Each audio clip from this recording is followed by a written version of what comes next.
Hello అండి. పిల్లలైనా, పెద్దలైనా ఎవరైనా సరే మిమ్మల్ని స్నాక్స్ చేయమని అడిగినప్పుడు, లేదా గారెలు చేసి పెట్టమని అడిగినప్పుడు, ఇలాగ క్రిస్పీగా గారెలనైతే చేసి పెట్టండి. చాలా బావుంటాయి. టీ టైంలో అన్నా, ఉట్టికే స్నాక్స్‌లా తినాలన్నా చాలా బావుంటాయి. ఒక్కసారి ట్రై చేయండి.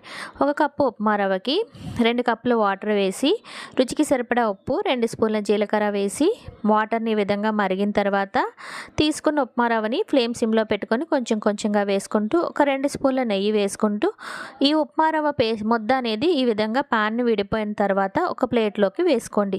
ఇది కొంచెం చల్లారిన తర్వాత చిన్న చిన్న ఉండల్లా చేసుకొని గారెల్లా ఒత్తుకొని డీప్ ఫ్రైకి సరిపడా ఆయిల్ అనేది పెట్టుకోండి. ఆయిల్ అనేది హీట్గా ఉండాలి. వేసేటప్పుడు ఫ్లేమ్ని సిమ్లో పెట్టుకొని పైకి వచ్చిన తర్వాత మీడియం టు హై అడ్జస్ట్ చేసుకుంటే ఈ విధంగా క్రిస్పీగా ఫ్రై అయ్యేంత వరకు ఫ్రై చేసుకుంటే క్రంచీ గారెలు రెడీ. ఈ గారెలకి చట్నీతో పని లేదండి, ఉట్టికే తినేయచ్చు. నచ్చితే ట్రై చేయండి. ప్లీజ్ నా ఛానల్ని సబ్స్క్రైబ్ చేయండి. Thank you.